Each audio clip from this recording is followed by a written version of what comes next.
Boa tarde, a paz do Senhor para os irmãos. Amém, tudo bem? paz. Estamos aqui hoje com o nosso segundo episódio, né, do Nossas Vidas um Testemunho, e estamos recebendo aqui uma convidada muito mega ultra master especial, que é a nossa missionária Albanísia. Queria já começar agradecendo pela sua presença, por ter aceitado o convite com tanto carinho.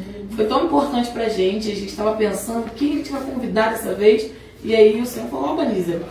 Porque é uma mulher que, olha, irmãos, eu vou começar a dar um spoiler aqui, mas vocês vão ver que tem uma história de vida com Deus, um testemunho lindo, e eu tenho certeza que você que está aí, que vai assistir, você que está em casa, não sei onde esse testemunho chegar, você vai ser impactado por essa mensagem, por essa história, por esse testemunho do que o Senhor fez na vida dela. Então convida aí alguém para assistir, compartilha, manda para alguém que está precisando, alguém que está passando pela mesma situação ou não, porque é uma grande história de fé. E eu queria começar pedindo para a senhora se apresentar. Primeiro conta pra gente quem é a Albanísia. As irmãs da consagração das terças-feiras conhecem com certeza, porque ela é a nossa carteirinha marcada, está sempre aqui adorando o Senhor com a gente. Mas para quem não te conhece, quem é a Albanísia? A Albanísia, eu sou a missionária Albanísia Tavares Lima Machado.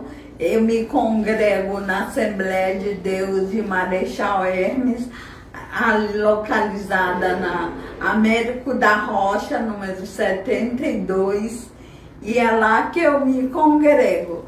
E graças a Deus eu sou um milagre nas mãos de Deus, e você que está nos assistindo, saiba de uma coisa, que Deus não mudou.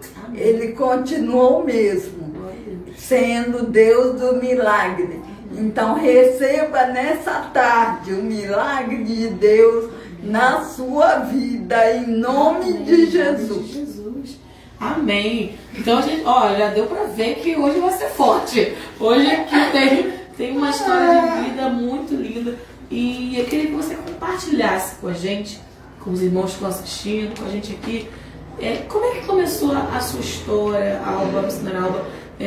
O que você sentiu? Como é que você descobriu a doença? Assim, em primeiro lugar, eu já passei no centro cirúrgico 14 vezes. Nossa. Então, eu sou um milagre na mão do Senhor. Amém. Porque Ele me deu vitória às 14 vezes. E tem pessoas que entram só uma vez no centro cirúrgico e não saem com vida, né? E eu tenho 14 cirurgias. Graças a Deus que o Senhor tem me dado vitória. Amém. Em nome de Jesus. Glória a Deus. E aí você começou, né? Passou pelas cirurgias. Não, eu conto assim, 14, porque 3 foram bênçãos. Que 3 foram 3 cesarianas. Eu tenho 3 filhos lindos. Amém. Daniel, a Emanuela e o Júnior, Djalma Júnior. São uma bênção na minha vida. Então foram 3 cesáreas, uma ligadura de trompa, que foi a última. Aí depois eu comecei a operar a mama. Encontrei primeiro um nódulo na mama. Aí também, a primeira vez que eu operei foi um nódulo que eu senti do lado direito da mama. E era, graças a Deus, benigno, não era maligno. Mas os médicos falaram para mim que se eu não tivesse autoexame e encontrado o nódulo e operado, eles dariam 2 anos para ser um câncer, né? Uma coisa maligna. Porque quanto mais demora, né, para descobrir, piora a situação. Mais piora. E aí depois não foi localizado assim com a minha mão. Mas o Daniel, meu filho, começou a mamar na minha mama. E aí ele começou a rejeitar a mama direita, querer só o esquerdo. Nossa. Aí eu fiquei preocupada, porque o meu seio cheião de leite e ele não queria. Aí eu fui apertar e junto com o leite materno vinha sangue. Nossa. Aí uma médica falou assim, a pediatra dele falou, é por isso que ele não quer a mama direita, porque não tá saindo só o leite. Ele estava sentindo. Tá saindo sangue misturado. Então ele rejeita porque sente outro gosto. Aí quando eu fui fazer, agora nem existe mais esse exame. É um exame que enfia umas agulhas. Biópsia? Não é biópsia. Enfia umas agulhas com contraste e faz a radiografia para detectar o que está acontecendo na mama, o que está obstruindo, né? Por que está sangrando?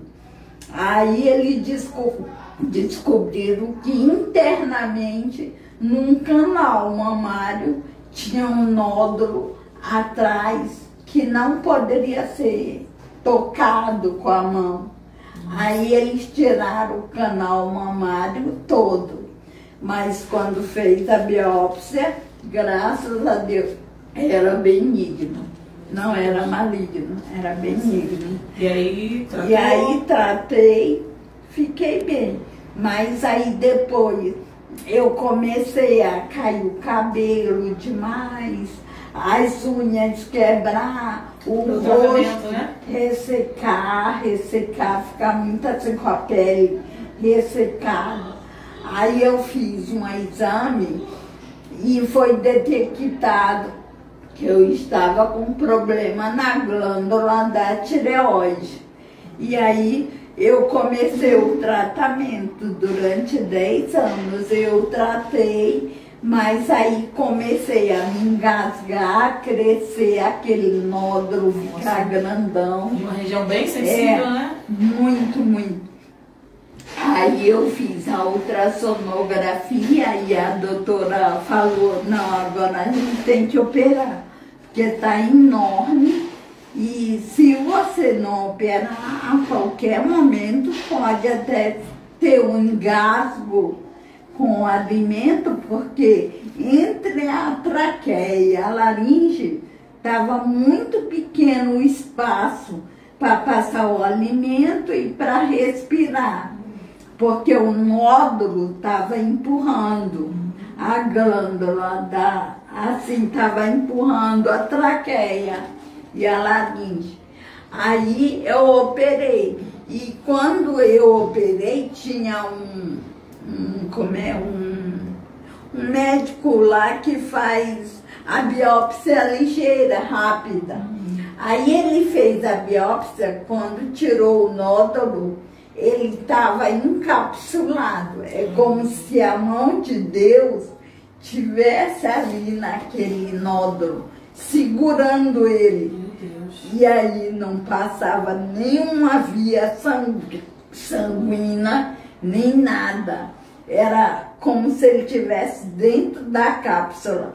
Aí o médico teve que abrir aquela cápsula.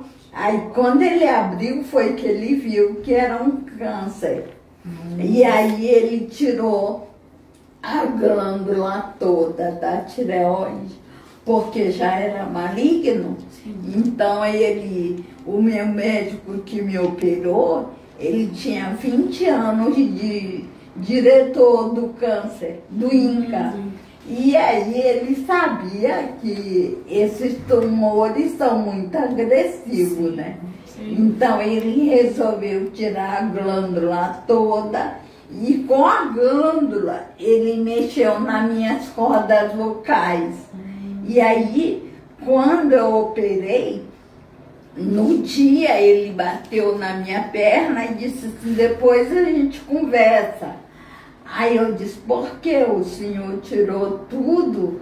Aí ele disse, tive que tirar tudo, mas depois a gente conversa. Aí ele não te recupera primeiro da cirurgia, né? E aí ele só me deu a biópsia com 30 dias. que ele foi me dar o resultado da biópsia. O médico patologista estava no centro cirúrgico e fez uma patologia rápida. Aí descobriu que era um câncer. Aí ele tirou a glândula da tireoide toda e era um carcinoma, que é o nome do câncer, cientificamente, né? Papilífero era o tipo clássico. Então, eles descobriram que realmente tirou um câncer. E essa cirurgia eu fiz no ano de 99. Nossa, deixa eu dar licença só para mostrar aqui para os irmãos, porque a irmã Bolisa, eu convidei o testemunho, mas ela trouxe até as provas. Olha, deixa eu mostrar. Traz aqui pertinho, Pedro.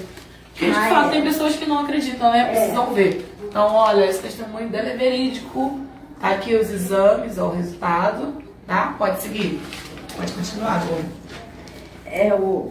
E aí, graças a Deus, no outro dia que eu fui operada de um câncer, tirei a glândula toda, mexeram com as minhas cordas vocais. No outro dia eu estava tendo alta. Meu Deus, Deus é bom, glória a Deus. É maravilhoso. Amém. Aí no outro dia eu tive alta, graças a Deus. E aí, como é que foi depois desse? Teve alta? Tive alta, mas aí o que aconteceu? Quando ele soube que era um câncer, ele disse: agora você vai fazer a iodoterapia. Mas aí eu não fiz.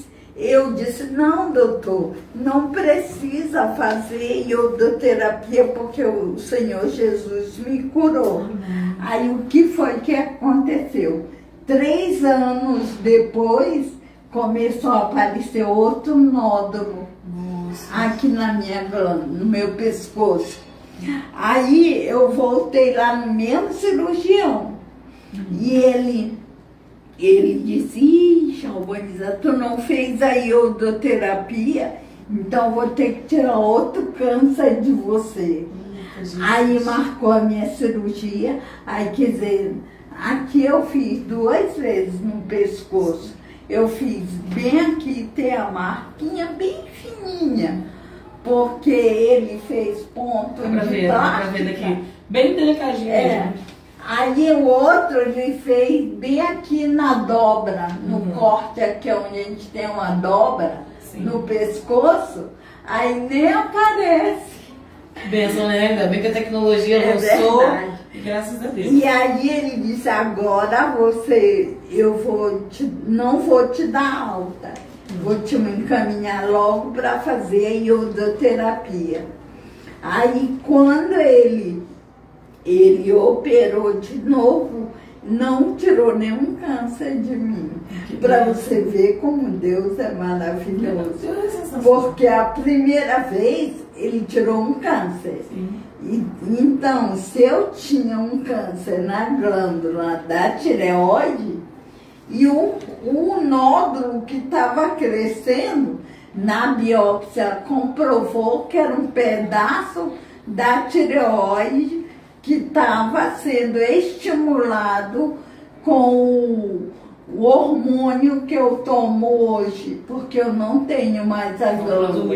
Então, todo mundo que é operado de glândula de tireoide e tira ela toda, tem que tomar o hormônio pela boca, porque não tem mais a tireoide que fazia essa função, né? Não, e a gente vê que é tudo milagre de Deus. É milagre, a mão de Deus. Nas cordas vocais, era para ficar sem voz. Não, aí quando o médico me deu o resultado, ele disse para mim assim: eu tenho duas notícias para te dar, uma boa e uma ruim. Aí ele disse que a ruim era que eu não iria mais voltar a falar. E eu estava 4 meses sem voz depois que eu operei. Imagina? Na primeira cirurgia. Aí ele me dando essa notícia. Deu essa notícia triste. Aí ele disse, a notícia boa é que teve a mão de Papai do Céu aqui. Aí quando ele falou isso, eu escrevi num papel para ele, disse assim, doutor, se o senhor me falou que teve a mão de Papai do Céu aqui, esse mesmo Papai do Céu vai me devolver a minha voz. Glória a Deus. Aí ele disse assim, mas eu sei o que eu tirei de você. Ele falou assim. Não acreditava, né? Não acreditava. É muito difícil. Aí, 5 meses depois eu voltei a falar. Gente, aí eu telefonei para ele. Aí ele disse assim, quem tá falando? Eu digo, é uma paciente sua. Aquela que não ia falar. Aí ele diz, mas paciente eu tenho um monte. Aí eu digo, mas só pode ter um monte, mas uma especial o senhor tem. Aí quando eu falei assim, especial, ele falou, Alba, é você? Aí eu digo, sou eu que estou falando com o senhor. Aí ele disse, então eu tenho. Então você vai no meu consultório amanhã, que eu quero ver você pessoalmente. Olha. Aí eu digo, pois não, pode deixar que eu vou. Aí eu fui lá no consultório dele e ele me viu falando normal, como eu estou falando hoje, né? E por incrível que pareça, eu falo muito isso com Deus. Eu digo, Senhor, tu me curou uma vez, tu vai me curar outra vez. Porque eu recebi um diagnóstico médico agora recente, que eu estou com uma ataxia espinocerebelar. Tá aqui o resultado do exame. O que é uma ataxia? Isso inclusive é da clínica lá de Porto Alegre, da clínica, meu Deus do céu, eu esqueço o nome. Problema, a gente já viu, o pessoal já viu de casa. Explica pra gente o que é a ataxia. Hospital das Clínicas de Porto Alegre. Sim. Explica pra gente um pouco sobre essa doença. A ataxia, ela é um pouco desconhecida, porque ela só tem 40 anos de descoberta. Então, ela é conhecida mais como a doença de Machado Joseph. Machado Joseph foram as duas famílias que descobriram, que primeiro descobriram a doença. E ela é uma doença típica de Portugal. Nossa. Ela veio de Portugal e se espalhou no mundo inteiro. Já tem um lugar aí nos Estados Unidos que 60% da população tem ataxia. E ela, como eles descobriram que ela veio de Portugal? Porque a família Machado Joseph são portugueses. E eles são de uma cidadezinha chamada Açores. E essa cidade é em Portugal e 99% da população tem ataxia. Entendeu? Ensinar a Albanina também é cultura, gente. Estou aqui aprendendo tudo que eu não sabia. Continua aí. É verdade. E ela começa no cérebro. É no cerebelo. Por que ela é ataxia espinocerebelar? Porque ela ataca no cérebro. E o cerebelo é que é responsável por toda a coordenação motora nossa, do nosso organismo. E o que é coordenação motora? É o falar, é o andar, é o engolir, o respirar. As ações básicas do ser humano. Tudo isso é coordenação motora. Então eu tenho percebido que eu estou com a minha voz um pouco lenta, entendeu? Não estou mais conseguindo falar como eu falava antigamente, que eu era muito enérgica. Está encontrando algumas dificuldades. Inclusive, né, a irmã também faz uso desse andadorzinho, né? Isso, para poder se locomover melhor. Porque a gente tem muito desequilíbrio, entendeu? Tudo por conta da doença. Da doença. Tudo por conta da taxia. Mas você crê que Jesus vai te curar? Eu creio. Gente, que coisa mais linda. Aí eu digo, Senhor, a minha voz já ficou um dia ameaçada e tu me curou. Então ela não pode ficar ameaçada outra vez. E eu creio que é só por um tempo, mas que Deus vai me curar outra vez. Porque Ele é o Deus do milagre. E eu era normal, corria. Inclusive, eu sou ex-atleta. Isso que eu ia falar, você já chegou lá. Era atleta, gente. Eu sou ex-atleta de ginástica artística. Gente, que linda. Inclusive, eu tenho tem foto. Ah, peraí, a gente quer ver foto. Olha, eu não sei vocês, mas eu sou da curiosidade. Eu tô querendo que ela vai mostrar a foto, a gente vai ver. Gente, que coisa mais linda. Quando olha, eu fazia a minha última competição atlética. Chegou a ganhar medalha? Não, cheguei. Olha que linda! Gente, vocês olham as irmãs aqui terça-feira, no domingo, as irmãs de oração, vocês não sabem das histórias. Ali tem atleta, ali tem cada uma com uma história melhor que a outra. Ah, é verdade, é verdade. Espera aí que a gente vai ver essa foto maravilhosa. Não, que bênção. E você vê, enquanto ela procura ali a foto, né? A gente vê como Deus é fantástico. Como ela, apesar dessa situação, ela está com uma fé de que o Senhor fará. E eu estava me lembrando, enquanto ela estava testemunhando, de uma forma de falar que a minha sogra sempre utiliza, que é da gente contar um testemunho mesmo antes de acontecer, é durante a caminhada, é verdade. né? Porque às vezes a gente tem aquele pensamento de, não, só quando acontecer o milagre eu vou lá na igreja e vou pedir, vou contar. Quando tiver com o milagre em mãos, aí eu procuro Pedro, Débora e vou lá testemunhar. Mas ela está contando o testemunho dela na caminhada. Enquanto ela ainda não vê o milagre acontecendo, ela está andando já por fé e não por vista, e está dizendo, eu vou contar o meu milagre. Eu creio que o Senhor vai me curar. E, gente, grande é a fé dessa mulher. Eu creio que o Senhor fará milagres, porque o Senhor, ele se agrada de um coração cheio de fé. Ele diz que para chegar até Ele é preciso que tenha fé. É preciso que aqueles que se aproximam dele tenham fé. E Ele é galardoador daqueles que o buscam. Então a gente aprende aqui, já aprendi um monte de coisa, mas já aprendi que enquanto eu não vejo meu milagre acontecendo, eu já vou começar a testemunhar, eu já vou começar a agradecer, eu vou começar a celebrar, porque no caminho a gente já vai contando a vitória. Ah, tá aqui, ó. Esse aqui é quando... Aproxima aqui, Pedro, nessa linda.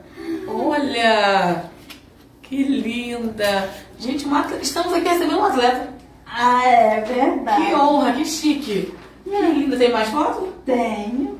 Gente, olha isso. Aqui as minhas competições de ginástica artística no último ano. Nossa, que linda, olha. Gente. Eu fiz parte da competição atlética do Maranhão.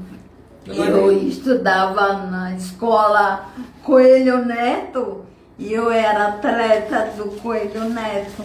Era competições dos colégios estudantis do Maranhão. Entendeu? Que lindo. Aí eu fiz parte. Que lindo. E aí, por conta da taxia, né, a coordenação foi ficando um pouco mais difícil. Aqui, ó. Olha que lindos.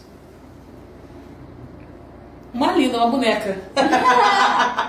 E aí a coordenação foi ficando um pouco mais difícil. Foi. Mas pro nosso Deus não há nada impossível. Não há nada impossível. E você está aí crendo. Crendo. Confiando que o Senhor confiando. E mesmo Olha, eu sempre falo pro meu esposo que mesmo que ele não me cure, ele vai continuar sendo Deus. Amém. Porque o nosso Deus é poderoso. Amém. E ele vai continuar me dando força para que eu possa vencer essa luta. Em nome Amém. de Jesus. Eu creio, em nome de Jesus. Em nome de Jesus. Gente, eu tô aqui impactada com essa história lindíssima.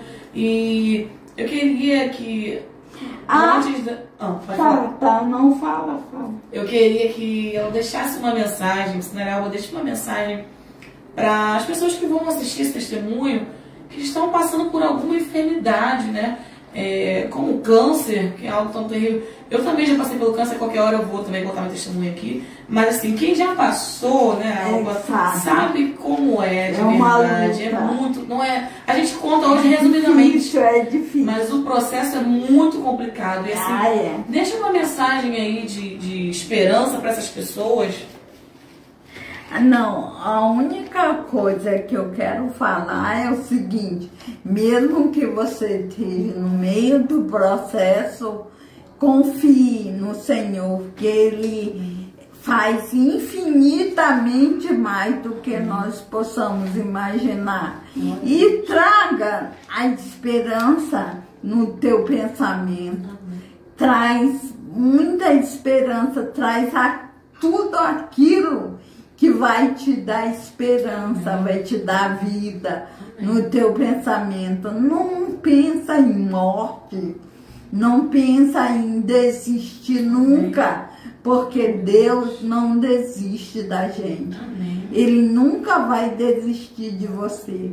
E você tem que confiar, entregar nas mãos dele, descansar e trazer na tua mente aquilo que traz a esperança, a alegria, a paz, a união, a unção de Deus sobre a tua vida. Entendeu? É isso que você tem que colocar na tua mente. Muita alegria, muita paz, porque a paz que Deus nos dá excede todo entendimento.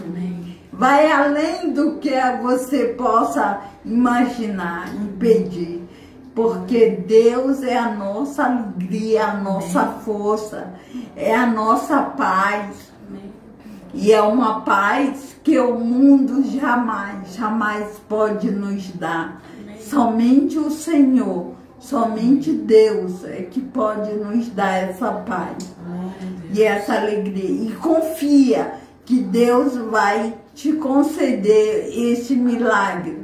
E nessa tarde, receba o milagre em nome de Jesus. Em nome de Jesus. Recebe aí onde você estiver, no alcance da nossa voz. Receba o teu milagre, que o Senhor está de braços abertos para te entregar a tua vitória em nome de Jesus. Em nome de Jesus. Amém, glória a Deus. Gente, que coisa mais linda. Olha, não tem nem palavras. Mas antes de fechar, eu também queria dizer assim, que dentre tantas coisas que nós aprendemos hoje com essa mulher de fé, uma coisa linda que eu quero deixar para vocês refletirem, e eu também, eu preciso refletir sobre isso. Às vezes nós colocamos tantas desculpas para Deus, para servir, né, Sinaralba? Eu não vou para a igreja hoje porque eu tô assim, eu não vou para a igreja porque eu tô assado, eu não vou porque eu não consegui pagar meu boleto, tô chateado com Deus, eu não vou porque eu planejei minhas férias e deu tudo errado. Eu sei que você tem problemas e dificuldades, eu também tenho, ela também tem. Mas você vê que ela poderia ficar em casa dizendo, não vou para a igreja porque está chovendo, eu faço uso de andador. Você imagina a situação de você usar um andador, você está com a sua coordenação com uma debilidade, mas ela não usa isso aqui como uma desculpa. Ela pega o andador, se veste bem, lida com a roupa formosinha e vem adorar o Senhor com alegria. A gente chega aqui terça-feira, ela já é uma das primeiras a chegar, ela está lá atrás adorando, glorificando, chorando, orando na presença do Senhor. Ela poderia dizer, não, eu não vou, Deus não tem sido bom comigo. Ela poderia colocar várias situações, eu tô debilitada, eu tô fraca, eu tô assim, eu tô assada. Mas ela não faz isso. Ela nos ensina, cada vez que a gente olha para a vida da missionária Albanese, a gente olha e vê assim, um grande ensinamento de alguém que não usa suas debilidades, o seu momento, a sua circunstância para ter desculpa e não fazer algo do Senhor. Ela veio adorar com alegria, com seu coração contrito, e eu creio que o Senhor vai fazer grandes coisas na vida dela. E eu queria também pedir para a Alba contar aqui, porque ela também é artista, né? Ela faz umas artes aí para vender. Eu não poderia deixar ela passar em branco. Fala um pouquinho aí sobre o seu trabalho, divulga, aproveita que a gente está aqui. Olha, eu tenho um trabalho artesanal que eu faço de jornal. Aqui é o casamento da minha filha que eu fiz. Olha que lindo. Inclusive árvore de Natal. Gente, a gente está entrando no Natal. Ah, eu faço árvore de Natal. Ela faz cada árvore linda de Natal, artesanal. As irmãs aqui na igreja adoram. Árvore aqui. Você decorar a sua casa aí pro Natal, aproveita. Você vai estar abençoando uma serva do Senhor, abençoando a vida dela e tá aqui, ó. As árvores. Olha que coisa mais linda. Olha só, tudo ela que faz. Ninguém ajuda, ela faz sozinha. É verdade. Então assim, vamos valorizar esse trabalho lindo de uma mulher guerreira, uma mulher de fibra, que poderia estar deitada, mas está trabalhando, está fazendo lá o seu melhor. Então, procura a Alba, procura a gente. Olha aqui, ó. Olha essa guirlanda, gente, coisa mais linda. Na época perfeita. A entrevista foi na época certa. Então, assim, procura a gente passa o telefone, o contato dela. Ai, Débora, adorei, quero comprar, quero encomendar. Procura a gente, não deixe de procurar, que a gente vai dar o contato da irmã e vai ser bênção para ela, vai ser bênção para você. E eu queria encerrar essa entrevista agradecendo muitíssimo, muitíssimo, senhora Alba, pela sua vida aqui. Amém. Pela sua história. Amém. Você é uma mulher forte, uma mulher cheia de Deus, guerreira. E não é a primeira nem o último susto que você está passando, mas ser uma mulher cheia de fé faz toda a diferença. E você é uma mulher cheia de fé. O Espírito do Senhor está sobre você. E nós continuaremos orando e crendo juntinho com você que o Senhor vai fazer milagres, grandes coisas, como Ele já tem feito na sua vida. Que o Senhor te abençoe e te use. E você que está aí assistindo a nossa entrevista, onde ela chegar, creia. Receba hoje essa palavra, esse momento aqui, que não foi só uma conversa, foi um culto. Foi um culto de ações de graças pela vida da Alba, pelo que o Senhor tem feito. Esse aqui é outro casamento. Meu Deus, olha que lindo! Meu outro filho. Tem uma página para divulgar? Tenho. Tem? Qual é o nome da página? Artesanatos da Alba. No Facebook. No Facebook? Ah, lá, fala para os irmãos aí, ó. Artesanatos da Alba. No Facebook, né? Artesanatos com S no final, da Alba, ALBA. Amém. Procura lá, gente. Vamos curtir a página, vamos compartilhar, comentar e faz sua encomenda, porque o Natal já está chegando aí. Gente, muito obrigada por esse tempo que vocês ficaram aqui com a gente. Que Deus abençoe. Vamos dar um beijo pro pessoal, missionária Alba. Beijo. Beijo, Deus abençoe. Até a próxima entrevista. E quem sabe não pode ser você, porque as nossas vidas são um testemunho para a glória de Deus. É verdade. Amém. Amém.